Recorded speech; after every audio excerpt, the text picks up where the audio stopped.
मड़वा project की है जिम्मेदारी आपके ऊपर। जी सर। भारत में कोयला संकट ये क्या है, इसके बारे में बताएंगे थोड़ा।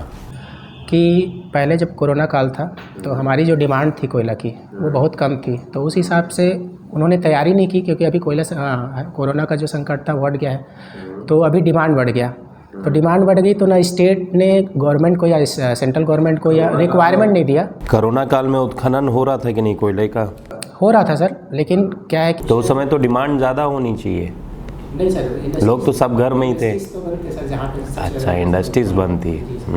तो पहला तो ये था। दूसरा ये था कि इस बार अनएक्सपेक्टेड डिमांड आया है। इवन छत्तीसगढ़ में भी पहले गर्मियों में 3200 मेगावाट 3200 या 3500 मेगावाट था। इस बार हम लोग देख रहे हैं कि 4500 मेगावाट तक की डिमांड आई है गर्मियों में। क्या माना जा रहा है? इस बार गर्मी बहुत ज़्यादा पड़ी है सर, इसलिए वो पड़ा है। और ऊपर से कोरोना काल का जो कंपनसेशन करने के लिए इंडस्ट्रीज़ भी अब 24 आवर चल रही हैं, इसलिए भी हुआ है। और मैक्सिमम रीजन जो है गर्मियों का है, तो हाँ, तो इसलिए भी कोयला संकट हुआ है। तो ये कोयला जो है हमारे इस हीटिंग जो एनवायरनमेंट को देखेंगे, हम तो और ज़्यादा बढ़ा रहे हैं हीटिंग। एनवायरमेंटल जो पॉल्यूशन बोला जा रहा है, जो अपना कार्बन उत्सर्जन है, ये तो बढ़ ही रहा है हमारा। ये क्या सही नीति है हमारे देश की? इसके दो पक्ष है सर। पहली बात तो ये कि कम तो करनी चाहिए, कार्बन उत्सर्जन बिल्कुल कम करनी चाहिए, लेकिन हमारे पास अभी उतने रिसोर्सेज नहीं है कि हम नॉन कन्वेंशनल एनर्जी की तरफ जा सके। वैसे हमको जो है COP जो हुआ है उसमें बोला गया है कि 2070 तक हमें जीरो कार्बन उत्सर्जन देश बनना है। उसके लिए प्रयास भी किए जा रहे हैं, लेकिन अभी एट प्रेजेंट हम ये बोलें कि कोयला को कम कर सकते हैं तुरंत में, अपनी डिमांड के हिसाब से तो कर नहीं सकते। और अभी हम स्थितियाँ देखें तो लगभग 4 लाख मेगावाट जो है कैपेसिटी है भारत की मेगावाट जनरेशन की, उसमें से लगभग 30% जो है नॉन कन्वेंशनल एनर्जी का जनरेशन हो भी रहा है। तो उस क्षेत्र में हमने काफ़ी तरक्की भी की है, लेकिन यकायक अगर हम बोलें कि कोयले की कमी कर लें तो ये पॉसिबल नहीं दिखता अभी तो फ़िलहाल। लेकिन धीरे धीरे सोलर और विंड एनर्जी और टाइडल एनर्जी भी आ रही हैं। उनके साथ जैसे जर्मनी के साथ हो गया, डेनमार्क के साथ हो गया, हमने समझौता किया है। तो आगे फ्यूचर में लगता है कि पॉसिबल हो पाएगा। आप एई हैं, आप एई से प्रिंसिपल क्यों बनना चाहते हैं? एक्चुअल में सर, जहाँ तक मुझे मेरी बात है तो टीचिंग में मेरा शुरू से ही रुझान रहा। मैंने जब BE किया, MTech किया, उसके बाद से ही मुझे रुझान था। मैंने कुछ दिन प्राइवेट कॉलेज में असिस्टेंट प्रोफेसर की तरह काम भी किया, लेकिन फाइनेंशियल स्थिति और अपनी अनिश्चितता जो थी जॉब की, उसके बाद मैं छोड़ के फिर यहाँ CSAB में आ गया। उसके बाद बहुत सारे प्रयास भी किए मैंने असिस्टेंट प्रोफेसर के, पर हो नहीं पाया। और मुझे लगता है कि इसके अलावा अगर मैं देखता हूँ कि सबसे प्रेस्टीजियस जॉब अगर मुझे लगता है एक टीचिंग का ही लगता है, और दूसरा जो है सोशल सर्विस का भी एक टच आता है इस जॉब में। इसलिए ITI प्रिंसिपल जो हैं पढ़ाते हैं कैंपस में? नहीं सर, अगर उनका मेन जॉब आप पढ़ाने के लिए आ रहे हैं, ITI प्रिंसिपल तो पढ़ाने के लिए है नहीं जॉब, वो तो प्रशासक की है। जी सर, मैं मानता हूँ प्रबंधक का ही जॉब है जो मेन उनका है, पर इसमें ऐसा मुझे लगता है कि अगर मैं प्रिंसिपल हूँ तो अगर मैं एक आध क्लास ले भी लूँ तो उसमें कोई हर्ज नहीं होगा। और अगर मैं पढ़ा भी नहीं पाऊँ तो कम से कम जो मेरे अंडर में जो शिक्षक रहेंगे, जो भी टीचिंग असिस्टेंट रहते हैं, मैं उनको दिशा निर्देश दे सकता हूँ। और मैं अगर एक इंडस्ट्री से जा रहा हूँ तो एक ITI वालों के लिए ज़्यादा। ITI प्रिंसिपल्स के क्या क्या वर्क जॉब होते हैं, उसके क्या एक लायबिलिटीज़ होती है, क्या आप जानते हैं? सर, बहुत कुछ तो नहीं जानता, पर मैं अनुमान लगा सकता हूँ कि एक प्रिंसिपल का। आप जब जानते नहीं हैं तो आप एक ही जॉब को छोड़ करके सेम स्किलिंग में क्यों आ रहे हैं? मेरा क्वेश्चन यही है। आप इतने अच्छे, कितने लेवल की है ये पोस्ट? आपका पे स्केल कितने लेवल? सेम है सर, दोनों के सेम। फिर आप सेम में हैं और जब जान नहीं रहे आप ITI प्रिंसिपल में आप आ रहे हैं, मोट कर रहे हैं। ये एक नॉलेज समझ में नहीं आया मेरे को। नहीं सर, ठीक है सर कि मैं स्विच कर रहा हूँ, पर उसके कुछ फ़ायदे भी मुझे ऐसे लगता है। कहीं ऐसा तो नहीं वर्कलोड ज़्यादा है इसलिए आप सरल मार्ग अपना रहे हैं? नो सर, वर्कलोड की बात नहीं है। हाँ, दूसरा वर्कलोड रहता है कि नहीं? है सर, वर्कलोड तो रहता है, सभी जगह रहता है। ऐसा नहीं है कि मैं ITI प्रिंसिपल नहीं बनूंगा तो वहाँ पे वर्कलोड नहीं होगा। सबकी अपनी अपनी दायित्व है। 10 बजे जाएंगे, 5 बजे आप वापस आ जाएंगे, निश्चित वर्किंग टाइम? नहीं तो यहाँ पे भी सर मैं शिफ्ट ड्यूटी में हूँ, तो 8 घंटे की मेरी निश्चित ही ड्यूटी है, ऐसा कोई वो नहीं है। तो आपका एम होना प्रिंसिपल बनने के बाद किस तरह से यूटिलाइज होगा? यूटिलाइज तो होगा सर, क्योंकि जो आईटीआई का मूल उद्देश्य यही है कि इंडस्ट्रियल ट्रेनिंग जो होता है, तो इंडस्ट्रीज़ की जो आवश्यकताएं हैं उन्हीं को पूरा करने के लिए आईटीआई का जो मेन उद्देश्य है वही है कि आईटीआई के जो स्टूडेंट हैं वो इंडस्ट्रीज़ की जो आज की आवश्यकताएं या भविष्य की जो आवश्यकताएं उसे पूरा कर पाए। तो उनको जो है एक इंडस्ट्रीज़ का एक्सपोजर मिलेगा।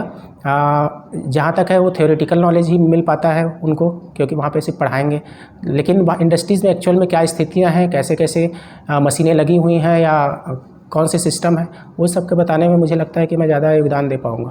आप प्रिंसिपल बन गए जी सर, आपके कैबिन में 2 लोग झगड़ते आ गए जी सर, तो आप क्या निर्णय लेंगे उस समय? सबसे पहली बात तो यह है कि पहले मैं तो सुनूंगा कि हुआ क्या है, पहले स्थितियाँ देखनी पड़ेंगी कि जो मेन मुद्दा है लड़ाई का क्या कारण है, उसके बाद ही मैं बता पाऊँगा कि एक्चुअल में क्या डिसीजन। मुद्दा अगर समझ में नहीं आता है सर, तो मुझे लगता है कि मैं तो सबसे पहले शांत कराऊंगा कि आप भाई अभी तो शांत, तो उनको अलग तो करना ही पड़ेगा सर। और मुझे लगता है कि उनको समझाना तो होना चाहेंगे, लड़ते रहेंगे आपके सामने कैसे? तो अगर सर वो लड़ाई करते ही रहेंगे तो फिर अगर समझाने से भी नहीं मान रहे हैं तो मजबूरन नो सर। मुझे लगता है कि सर इस टाइम पे मुझे कानूनी सहायता लेनी पड़ेगी। थाना बहुत दूर है, क्या करेंगे? कानूनी सहायता भी नहीं पहुंच रही। तो मुझे लगता है सर कि इतने स्टाफ तो होंगे कि मैं उनको कम से कम अलग तो कर ही सकता हूँ अगर 2 ही लोग हैं तो। आप ट्रेनिंग को कैसे इम्प्रूव करेंगे? सर ट्रेनिंग जो है वो मुझे लगता है कि अगर हम आज की आवश्यकताओं को पूरा करना है तो सबसे पहले हमारा जो सिस्टम है वो थ्योरेटिकल बेस्ड ना हो, प्रैक्टिकल बेस्ड हो। उन चीज़ों को वो समझ पाएँ जो वो पढ़ रहे हैं और एक्चुअल में देख पाएँ। तो मुझे लगता है कि उनका इंडस्ट्रियल जो टूर होता है वो ज़्यादा से ज़्यादा कराया जाए। उनको जो प्रैक्टिकल नॉलेज है उसके लिए अगर हमारे पास अगर कोई सिस्टम है, जैसे अगर किसी मोटर को पढ़ाया जा रहा है, तो अगर हमारे पास कोई मोटर है, हमारे पास अगर कोई ख़राब मोटर है तो हम उसको ला के दिखा सकते हैं कि भाई मोटर इस तरह की होती है, या फिर और कोई प्रैक्टिकल वर्क है, तो उस तरह से हम उनका नॉलेज बढ़ा सकते हैं, प्लस उनको इंटरेस्ट भी आ सकता है इस फील्ड में। आपका ब्रांच है ट्रिपल इलेक्ट्रिकल इलेक्ट्रॉनिक्स जी सर। इलेक्ट्रिकल और इलेक्ट्रॉनिक्स का बेसिक अंतर क्या है? सर इलेक्ट्रिकल अगर हम एक वर्ड में बोलें तो इलेक्ट्रिकल जो है वो हाई पावर के साथ डील करता है, इलेक्ट्रॉनिक्स जो है लो पावर के साथ डील करता है। ईश्वरी जी, पढ़ाने में आपकी रुचि है ऐसा कह करके आप जो है असिस्टेंट इंजीनियरिंग का पद छोड़ के आईटीआई में आना चाहते हैं, और फिर अभी आपने बात भी कही कि मैं आईटीआई में आने के बाद बच्चों को इंडस्ट्रियल टूर कराऊंगा, विजिट कराऊंगा। क्यों, क्या उद्देश्य है इंडस्ट्रियल विजिट कराने का बच्चों को? क्योंकि सर जो बच्चे तैयार हो रहे हैं वो 2 ही कारण हैं कि या तो वे खुद का कोई व्यवसाय खोल लें, या दूसरा कि हमारे इंडस्ट्रीज़ में जो रिक्वायरमेंट है उनके हिसाब से वो ढल पाए। तो अगर वो इंडस्ट्री को पहले से ही जानेंगे वहाँ ज्वाइन करने से पहले, जैसे अप्रेंटिसशिप का कार्यक्रम होता ही है। आप स्वयं इंडस्ट्रीज़ को जान रहे हैं, इंडस्ट्रीज़ के लिए आपने एमटेक किया है बाकायदा आईपीएस से, इंडस्ट्रियल पावर सिस्टम पे आपने एमटेक किया, इंडस्ट्रीज़ पे काम किया। इंडस्ट्रियल पावर सिस्टम नहीं है, वो इंटीग्रेटेड पावर सिस्टम है। अच्छा, वो उसमें काम भी कर रहे हैं और उसको छोड़ करके आप आईटीआई में आ रहे हैं, फिर आप किस हिसाब से बच्चों को मोटिवेट करेंगे कि आप इंडस्ट्रीज़ ज्वाइन करिए? आपको अंदर से वो फीलिंग नहीं आएगी कि मैं खुद इंडस्ट्री छोड़ के आके यहाँ काम कर रहा हूँ और मैं बच्चों को मोटिवेट करूँ कि आप इंडस्ट्रीज़ पे जाइए? कैसे आप जस्टिफाई करेंगे उस चीज़ को? सॉरी सर, पर आईटीआई का मतलब ही है इंडस्ट्रियल ट्रेनिंग। एमटेक का मतलब नहीं है इंडस्ट्रियल, बीई का मतलब नहीं है इंडस्ट्रियल। टेक्निकल डिग्री क्यों ले रहे हैं?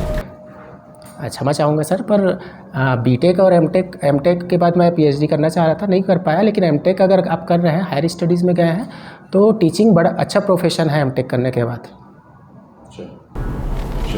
आपने आईपीएस का क्या कहा आपने full form? Integrated power system. अच्छा, इंटीग्रेटेड पावर सिस्टम। जी sir. Integrated power system, power system क्या होता है? एक्चुअल में सर पावर सिस्टम जो है एक पूरे सिस्टम का एक शॉर्ट रूप है जिसमें इसको आप मड़वा प्रोजेक्ट में आपका क्या यूटिलाइजेशन है इंटीग्रेटेड पावर सिस्टम का? इंटीग्रेटेड पावर सिस्टम को अगर हम सिर्फ प्लांट में देखें तो एक पावर सिस्टम का एक भाग है, सिर्फ जनरेशन है।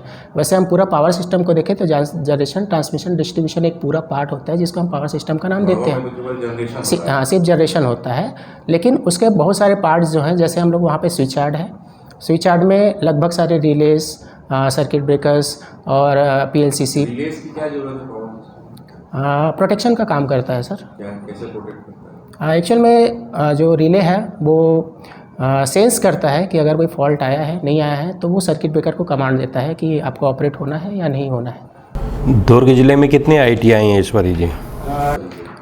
टोटल सर 8 ITI हैं सर।